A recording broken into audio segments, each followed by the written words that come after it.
I'm here at Lafayette to attend the conference of the University of Louisiana system, 9 universities all over Louisiana. My message for today is what Mr. Lewis has said: you keep going, no matter what. We are here at the University of Louisiana System Conference to share with the awesome students within the system the life story of Reginald Lewis, as articulated by Miss Loida Lewis, his wife, who is a force of nature in her own right. We have inculcated in our system and in our DNA the ability to reach heights unseen, as exemplified by great human beings like Reginald Lewis. We want the students here to see him as the role model that he is, his wife the role model that she is, and dream big and never let anything or anybody or any impediment stop that from happening.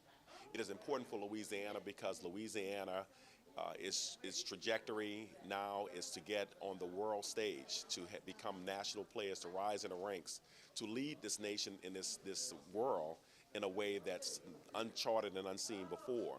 We have a great leader, Dr. Jim Henderson, who is doing miraculous things.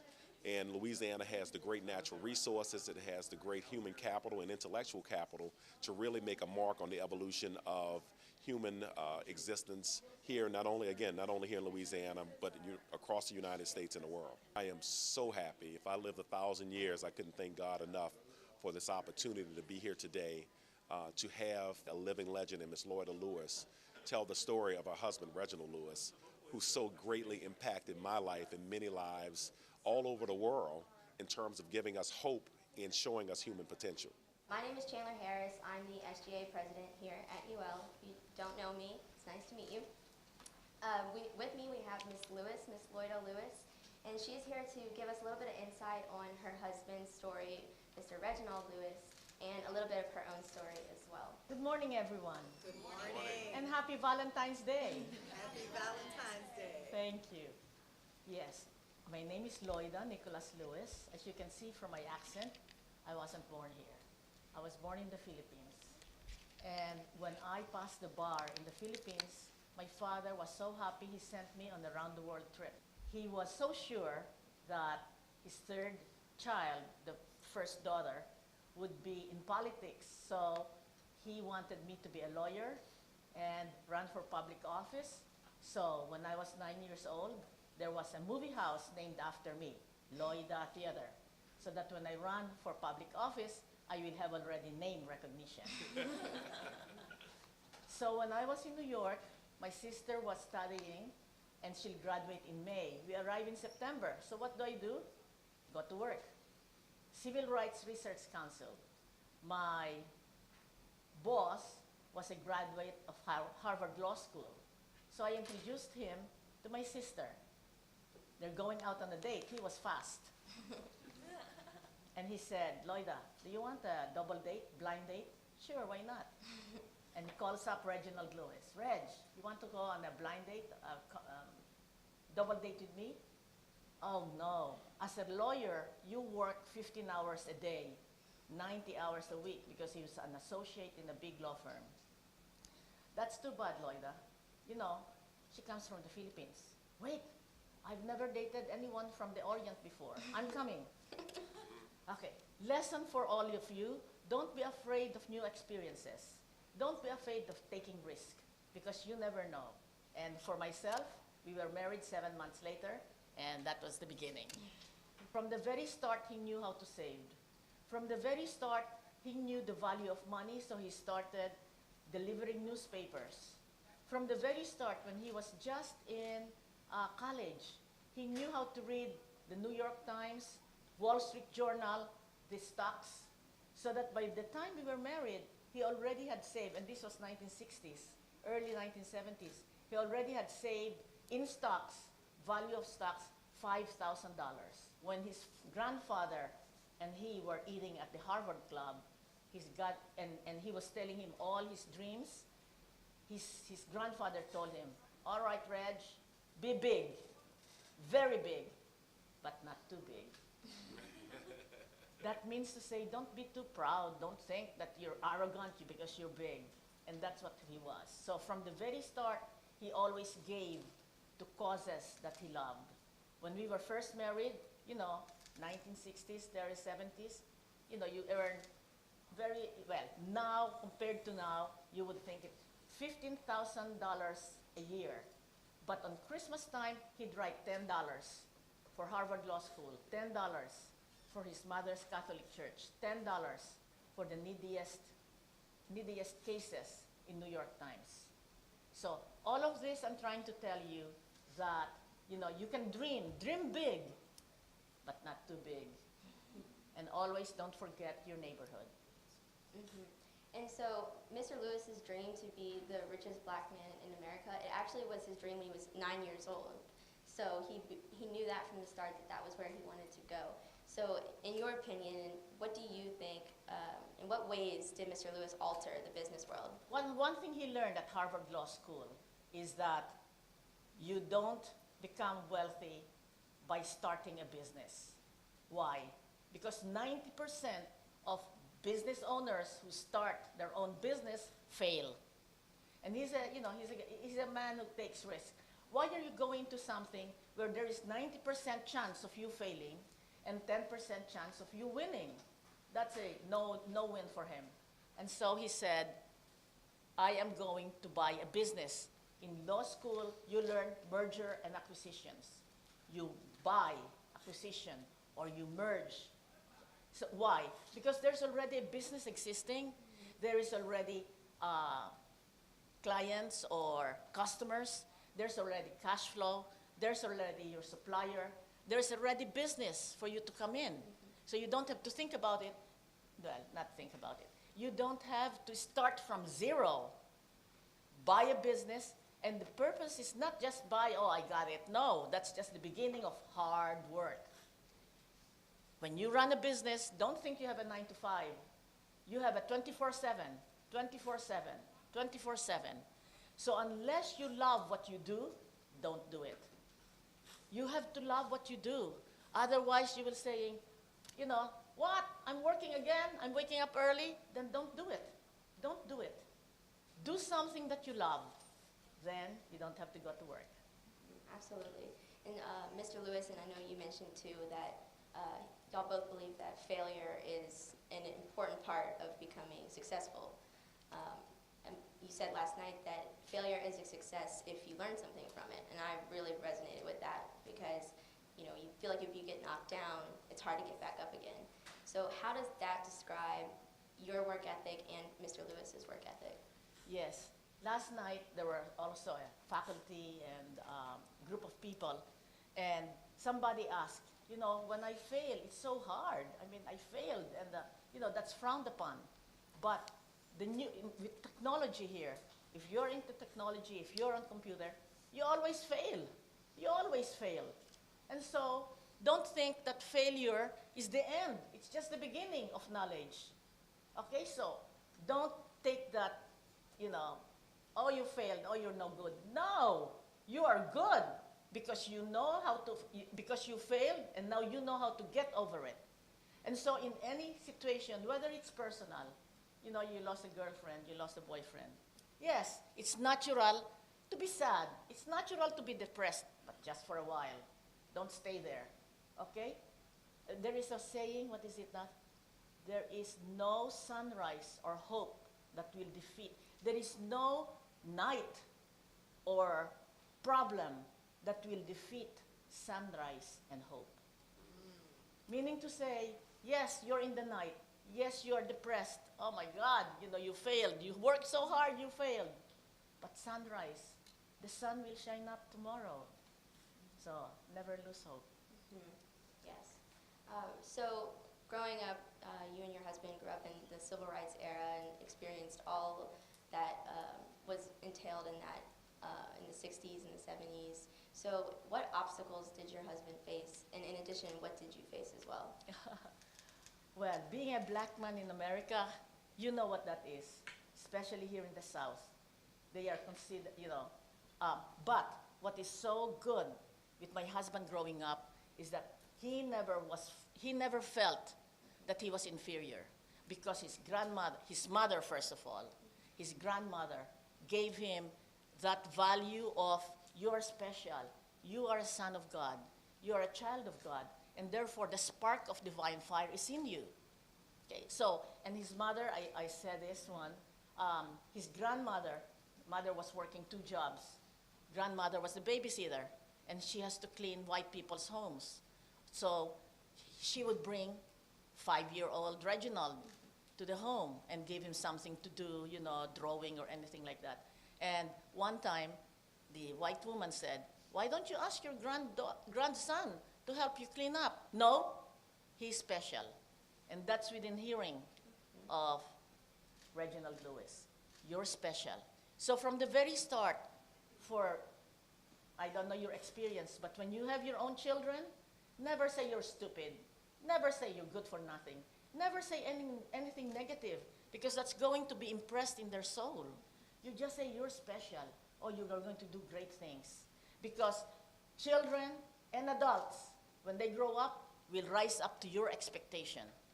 If your expectation is for them to fail, they will fail. But if your expectation for them is that they'll be good, they'll be, you know, they'll be optimistic, that they'll be achieving, that they'll be working hard, they'll rise up to that. And so that was how I was raised. My sister, my 2 brothers are ahead of me, and my father was so hard on them, but I was the first girl. So for me, my father said, I can do anything, and so with my sister, I can do anything.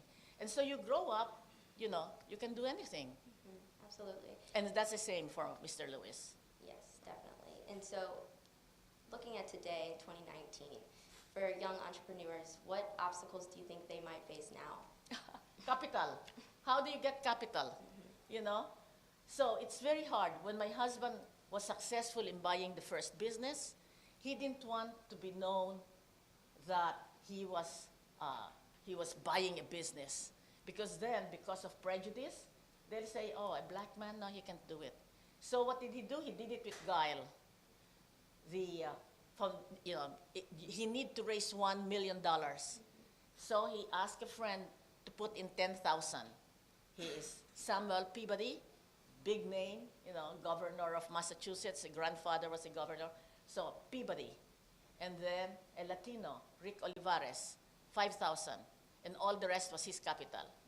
So, but he didn't want to borrow from his aunts or his uncles, because it's such a big responsibility, borrowing your aunt's money, your uncle's money, your father's money. It's too big a responsibility. So he borrowed small one, but the main thing from him, but not from his own money. He borrowed it from the bank.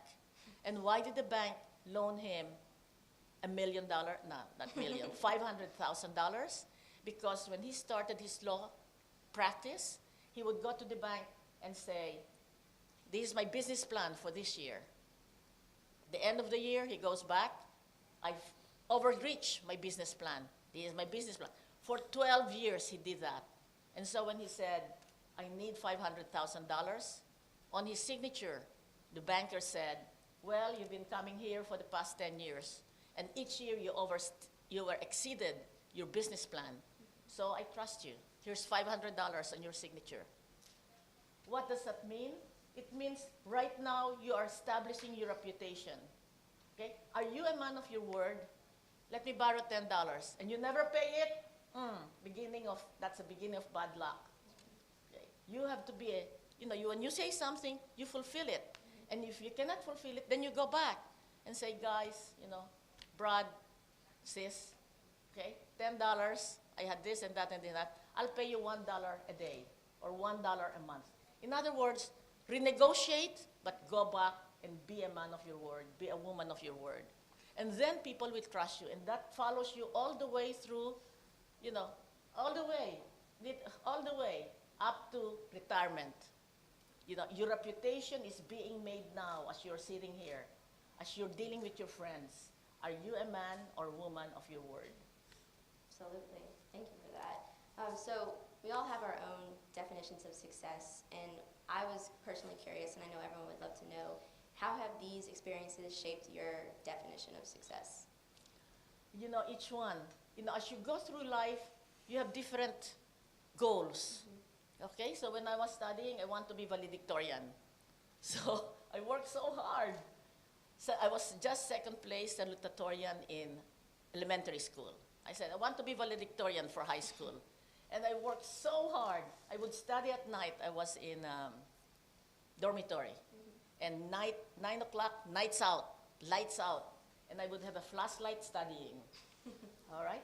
And sure enough, I became valedictorian. But I was so sick of studying, when I went to college, I didn't put in as much work. And that was not good. Because because I had a line of 70 in Spanish, I could not become magna cum laude or summa cum laude. So I was graduated cum laude. Okay, so each year, then to become a lawyer, okay, try to be top of the class. It was tough. I was just number 7. Okay, as a lawyer, I was going to be, help my father, politics. But then I met Mr. Lewis, the man of my life. So I shifted. Okay, getting married. I know that he's the man who will make money, and I will be the one to take care of the house. I mean, it's common sense. He knows how to make money. I don't, I am a politician, so I stay in the house, but I didn't want just to stay in the house. I have too much energy. So I applied for immigration. They didn't take me. I sued them for discrimination. Because I'm a woman, national origin, I'm from the Philippines, and race, I'm brown, or other people, Oriental. And I won. It took me 3 years. I got 3 years back pay. And so I was working with the government as a lawyer. But that's great because it's 9 to 5. No work home. And I took care of our, home, buying pork chops, just home activities. My husband took care of the mortgage, took care of our vacation, etc. But when he decided he will do his own business, meaning to say he will establish his own law firm, as I told you, establishing something at the beginning is so hard. So we didn't have income. I have the income. But, so I would write a check for pork chops. Insufficient funds, I get it back. All right? Or here, I write checks. So it was so bad that I had this thick return checks for insufficient funds. That's how hard it was the first years of our marriage, because he was establishing his law firm. But, he became very successful. So for us, for you who are listening, each step of your life will be certain goals, okay? And if you plan it well, one foot in front of the other, you will get there. You will have difficulties, short of money. Well then, don't buy lunch. Bring your lunch to the office. Little things, just practical. Just be sure you know your goal. Because if you don't have any goal, you'll surely reach there. You'll be nothing. So set your goal each year, or the next 5 years, or the next 10 years. Okay, but it's always good to set goals. Right. So we talked about setting goals, hard work, all these attributes that a leader should possess. But wait, happiness. Okay, happiness is very, very subjective. It's very subjective. Somebody says, I'll be happy if I can have a tour of Europe. Okay, that's all. And if you get there, hey, you're happy. So each one of you have your level of happiness. Okay, and you are responsible for your own happiness. Please don't blame it your mother, your father, your girlfriend, your boyfriend, your teacher. No, you are responsible for your own happiness. And don't point there, because 3 fingers are pointing at you. Wow. That's very powerful, thank you. So along with that, in your own opinion, what is the most important attribute for a leader in order to be successful? Servant leadership. You are not a leader to make your name, in flash. You are not a leader to be receiving praise. You are a leader because you are serving your people. And what are the needs of your people? So you must be in touch. You're not up there just reading. You must be in touch if you are a real leader. In corporate, my husband was always in the different factories. And so when I took over, I went to the factories, talked to the, floor leader, get in touch with who are the people you're serving. If you are running a company, know its manager and know their businesses. If you are a teacher, go to the classroom. See how the teacher, go to the classroom and know your students. Okay? Servant leader. That's a true leader. Thank you, yes. So now that we're in this colloquium and we're discussing all of these amazing things about your husband and yourself, why do you feel that it's important for us to continue learning about Mr. Reginald's philosophy? Yes, because, he comes from humble beginning. When he was 5 years old, his mother left his father and went to the grandfather's house. And he was telling me, they were in inner city. And he was afraid at night to go to the bathroom because it was an outhouse, not in the house, but out. Okay, who knows who's out there in the dark? So from that beginning, on Dallas Street in East Baltimore, all the way to the Broadroom on Wall Street. I mean, that's high. So if he can do it, he was black, from the inner city, raised by single mother, and then eventually the mother married. But basically, that's his childhood. And go all the way up, why, you can do it too. So I want people to know, especially here in Louisiana, I was dismayed when I learned that Louisiana is number 49 of the 50 states who have the graduates. 49 out of 50? Can you not be 48 or 47 or 46?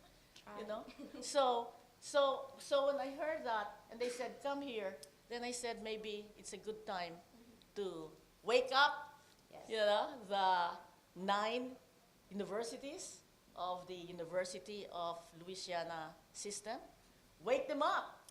Hey, you can do better. Yes, we certainly appreciate it because we definitely need it now to keep raising the bar. What were the different businesses that he had? Okay. Or what did you All right. He was a very successful lawyer, okay? Working hard, getting clients. He would be out every night distributing his calling card to start his business. But at the back of his mind, he wants to buy a company. As I told you, he was not going to start a business. He was going to buy a company. So after 14 years, and he needed to he was able to get a contract of sale for McCall Pattern Company. I don't know if the women or the men still sews, but in the 1950s, 1960s, everyone sews clothes, or a lot of women sews. But by 1983, for the past 10 years, the sales of pattern is going down 10%, 10%. So it's a business that is on its way down because women were going to work. But he was able to get the contract to buy it for $22.5 million.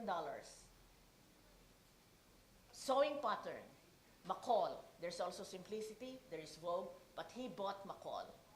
And he worked on McCall for 3 years, and you say, well, how could he make a success out of it? The sales were going down, but it was very profitable. Why? Because paper, to make the pattern, cost maybe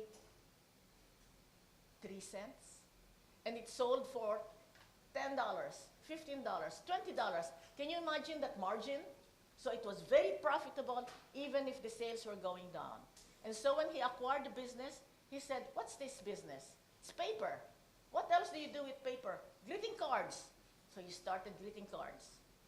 What else do you do with paper? What people who sews, what else do?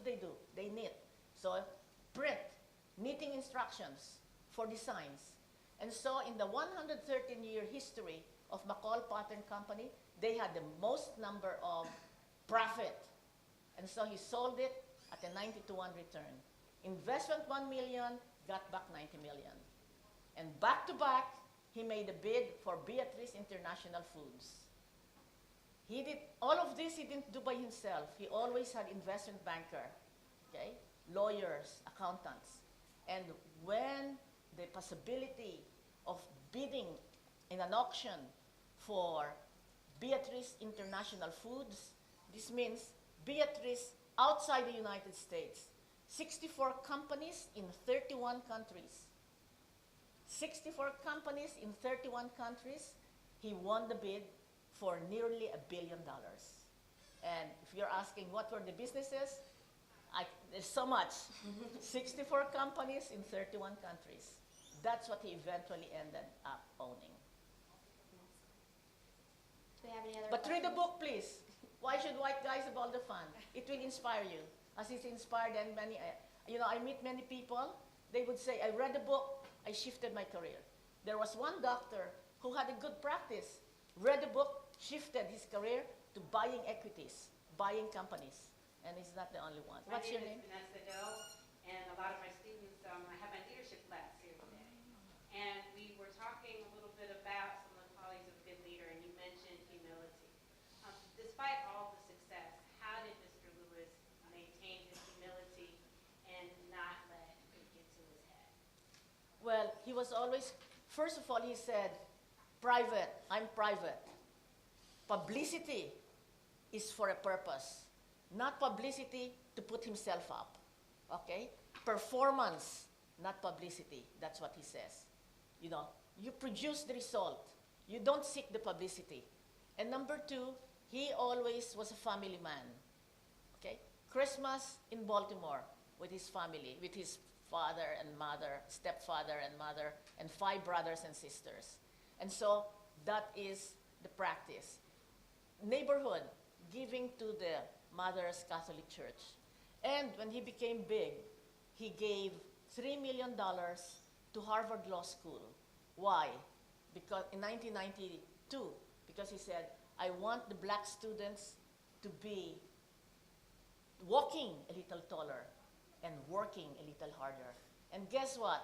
Who was the graduate of Harvard Law School in 1992? Barack Obama. So how did he keep humble? By remembering all those left behind, those who are underprivileged, who do not have the voice, who do not have the wherewithal. And so, the Reginald F. Lewis Foundation is always for education. Since he passed away, we have given to Howard University, the alma mater of Mr. James Carter, to Virginia State University, his alma mater, and I established a school in Sorsogon, the province when I was born and I grew up, the Lewis College. And also, humility.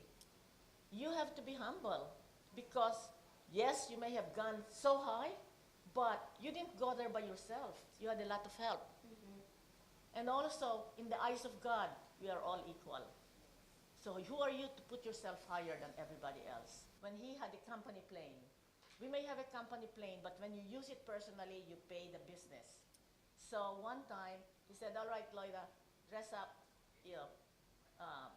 We're going to Vienna to listen to a concert, And so, dressed up, put my clothes there. Lo and behold, when I watched the movie Pretty Woman, there was, and his name is Lewis, bringing Pretty Woman to San Francisco to watch an opera. I said, he got that from us. He does have temper, okay? When you're going that fast, you're like a rocket ship, fire all around. And, he blip, blip, blips everybody. He does blip, blip, blip me too, okay? But in my mind, I have to not absorb it, but I have to understand that he's going so high. And so when he curses, okay, it's like, psh, psh, psh. It doesn't affect me. I have a shield, the shield of love, the shield of patience, the shield of kindness, because I know where he is going, okay? And so, but I'm human too, okay? I don't answer him. My tears will just fall down. And then I know I've won because he would be quiet. We just want to thank Ms. Lewis for being here. This is a wonderful opportunity If you don't know, right now we are hosting the ULS conference, so the University of Louisiana System Conference. Yes, James Carter, I am Vice Chair of the University of Louisiana System Board, and I have the great pleasure of meeting Ms. Loida Lewis through Tanya Wiley here, who is an expert publicist and trial strategist for many great lawyers throughout the country. I'm a double Howard University graduate, Howard University undergrad, Howard University School of Law, where while in undergrad, I had the opportunity of being acquainted with Mr. Lewis by means of him donating $1 million preceding the time when he donated to Harvard University when I was a student undergrad there. Greatly impacted my life, and I'm so thankful that Ms. Lewis decided to spend the time and effort to come down here and share this glorious and historic story with us in the University of Louisiana system. My name is Tanya Wiley, as you have already been told. It is such a pleasure to be here with you all. The campus is absolutely beautiful. The people in Lafayette have been so welcoming and so inviting. And so again, it's just a pleasure to be here. I've enjoyed every minute since we arrived. Thank you. True force of nature, and my friend, Ms. Loida Nicholas Lewis. He came from inner city of East Baltimore, raised by a single mother in Dallas Street. In fact, when he was 5 years old, when his mother left his father and went back to his parents' house, her parents' house, his grandparents, he said going out in the evening to the bathroom was frightening because their toilet was an outhouse. So that's where he came from. But from there, he rose up to Wall Street, to the boardroom, and became the chair and CEO of a $1 billion company. How did that happen? So I want to tell you, because your three purpose, that's very close to the three secrets of success of my beloved. Aspiring. Aspiring means setting goal. Because Mr. Lewis, from the time he was small, 9 years old, he said, I want to be the richest black man in America. At 9. But he did not say that and then did not study. He said it because even when he was 5, he already knew how to save. I told the story of how his grandmother put an empty can of Campbell soup, nailed it to the floor in his closet, put a slit, and all the tips that his grandfather would get as head waiter, he would place there. He would place there. So at a young age, he knew how to save. He was 10 years old. He said, I want to earn my own money. So he started distributing Afro-American. 2 times a week, he would go, rain or shine. First 2 customers, increased to 20, 50, 80, 100. And in 2 years, he wanted to do something else, so he sold it to his best friend for a certain amount of money, his first leverage buyout at 12. High school, okay? He wanted naturally to go to college, but having not enough money to pay for tuition, what did he do? I will have to be a football player. And he was. He was the quarterback at Denver High School. And they told, and at that time, it was still segregated. The black college, high school plays with other black high school. But for the first time, his high school, Denver High School, was going to play with Polytechnic High School, all white. And so he, with determination and focus, his team, they said, one of them, Tiger Davis said, you know, Loida, when Reg look at all of us, there is the intention, there is that fire that we have to do our best, and they did. So he was known as Bullet Lewis, because when he threw that ball as a quarterback, it goes, and they won that game. So what am I saying? Goal setting, goal setting. When he was in college, because he said, I want to be wealthy, he was already reading Wall Street Journal, how to do the stocks and bonds. In fact, I was so impressed. When we got married, I didn't know, he was just out of high school, college, Harvard Law School. He already had 5,000 in stocks and bonds. For your first team, aspiration, you are faced with a lot of challenge. Right now, 90,000, is that correct? 90,000, that's a big number. But in 5 years, he wants to raise the number of graduates to 150,000. Wow, that's a big challenge. But I am going to ask each one of the universities who are here to stand up with their president so that I will have an idea. 90,000, is that possible? That means to say your student population is more than 90,000. What do you have to do? Okay? When Mr. Lewis wanted to purchase, he believed that in order to grow wealthy, to be the richest black man in America, practicing law is great. I mean, we had a good life. We had a brownstone in Manhattan. We had a summer house, 3-bedroom house in East Hampton. He was driving a foreign-made brand car, Mercedes. So all the trappings of success, but he wanted to go higher. And so his goal was, yes, practicing law, but his real goal was to buy a business. Why buy a business? Because in buying a business, your profit is all the way up.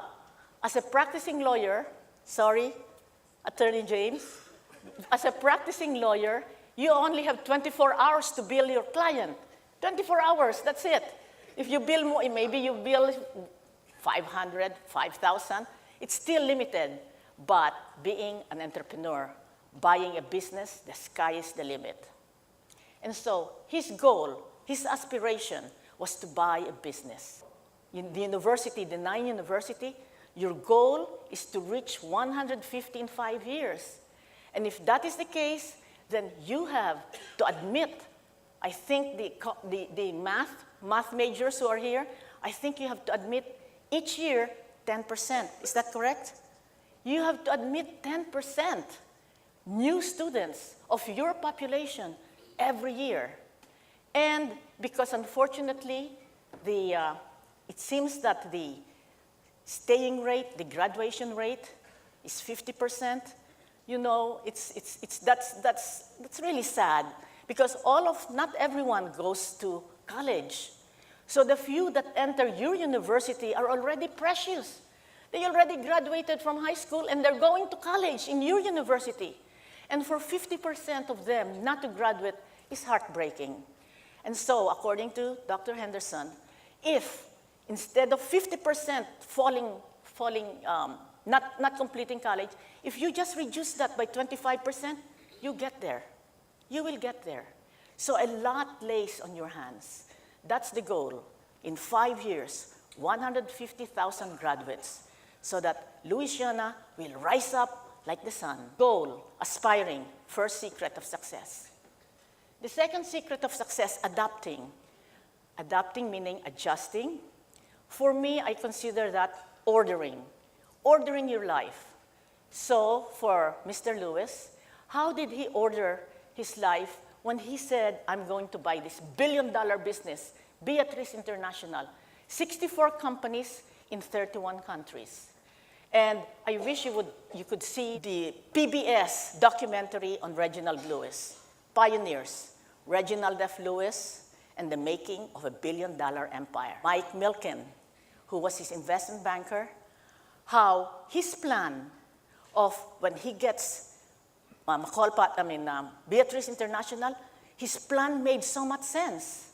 And so for all of you adapting, you have to put order in this big dream of getting 150,000 graduates. So for each of you, I ask you the population in your school, 150,000. If you are 5,000 students, 10% means 5,000, 10%. What is that? Who is the math major here? Yes? What is 10% of 5,000? 50? 500? That's too much. Is that right? Okay, so if you have a population of 5,000, at the beginning you have to bring in 500 students.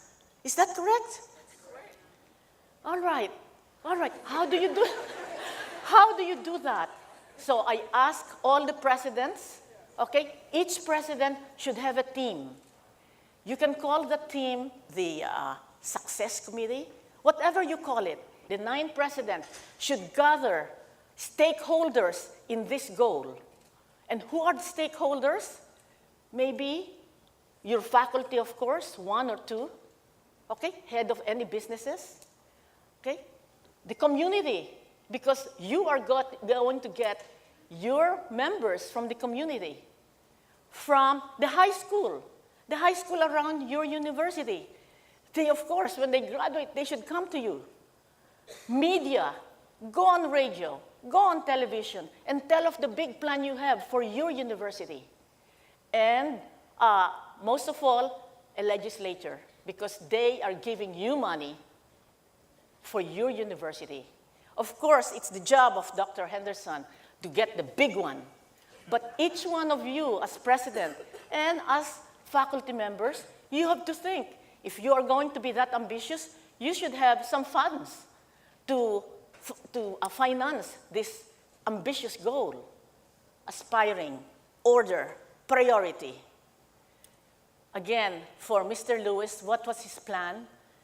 As soon as he when he got the contract to buy $1 billion, $985 million for this, you have to raise money.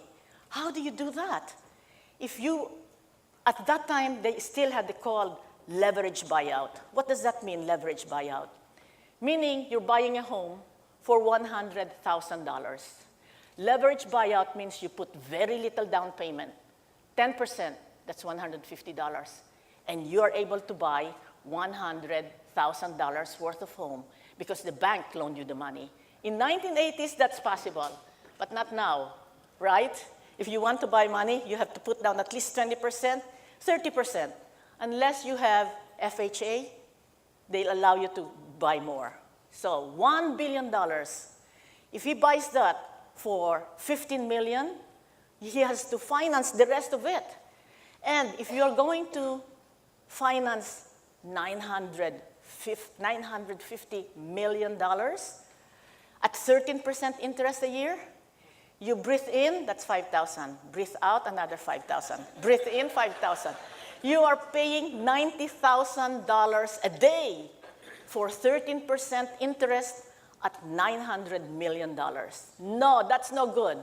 So, adopting order, he had a plan. His plan was sell, even before he got the company. So, when he got the sales contract, when he got the contract of sale for $985 million, what did he do? He went to Spain, Campo Frio, told the manager, I want to sell you the company. And at that time, the son was running the father's company, and so they want to get it back to the family. Sold. Not then and there, but contract of sale, $90 million. He went to South America, and there's the entire candy manufacturing company in Brazil. All right, I'll sell this back to you, and he sold it. And that's the same thing he did. He had a plan. He had a plan to sell all the companies outside of Europe, in Thailand, in Japan, in China, in London, Butterball, okay? All of that contract of sale, so that on the day that he was going to close and give the money to the seller, he had 6 floors in Paul Weiss. That's the law firm that he used, where he used to work as an associate. Now he is the one who is leading the charge. They had 6 floors, selling, and he buying. And it took 2 days to close that deal for $950 million. But why did it happen? Because he had a plan one foot in front of the other. So for the president of these 9 universities, you must have a very detailed plan. For the first year, how do you get for 5,500 students? Okay. And for those who have 18,000, my God, I don't even want to say how many students do you need. But you have to plan. And if you plan, you can get there. Even in your own personal life. All right? You want to buy a home. You want to go on vacation. You plan. Okay? And I tell everybody, you're earning $1,000 a month, and you spend $120,000, you'll never make it. Or you have $1,000 a month, and you spend $1,000 a month, you'll never make it. So 10% in the Christian community, in the Jewish community, is tithing. You set that aside to give away to the church, to your synagogue, to your, a friend who's asking you for loan. Don't give a loan, give a check. Okay, don't give a loan, because when they say, may I have a loan, that really means, can you give me money? But it's too bad to say, give me. Can you give me 1,000? That's too much. In your mind, no, I can't give you a loan because I know it's going to be paid. Here's 100. That's yours. It's a gift. Okay. So what I'm saying is, have a plan. Each president, together with your leadership council, have a plan for this first year coming, 2020, 2021, 2022, 2023, 2024, 2025, you will get it. You'll get 150,000. Louisiana will rise up, because right now, I'm sad to say, it's 49th of the 50 states of lowest graduating class. So that's not good, and I know you're better than that. And so plan it. Plan it within your school, within your university, because you can get it one step at a time. Achieving is determination. You aspire, you set your goal. You adapt, you order. And achieving, you are determined to get there. I must tell you, when Mr. Lewis, again, successful lawyer, all right, while he was practicing law and his law firm was doing law, corporations, and buying and selling, being the lawyer for a financing institution or being the lawyer for the buyer, it was good, but he would make effort to buy a company. And the first company that he saw was Park Sausages. For those of you old enough, there was a very good advertisement for Park Sausages. More Park Sausages, Mom, please. That's the first company that he wanted to buy. It was selling for $3 million. And he was able to get $3 million. And when he went to the buyer, oh, sorry, Reg, you're too late. I sold it to somebody else. First failure. Then, went again. He identified a group of broadcasting companies in the Caribbean, okay, going to get financing. And before he could finish, sold again. The third company that he identified was a furniture company in California. We are in New York, they're in California. So in order to get the man, he was a businessman, a white businessman, in order to get him to sell to Reginald Lewis, he went there every month, going, visiting, getting to know the employees. The daughter was going for a summer job, found a summer job in New York, everything. So the owner signed the contract. Sure, $8 million, you have the leisure furniture company. But on the day of closing, the owner had a change of heart. He didn't want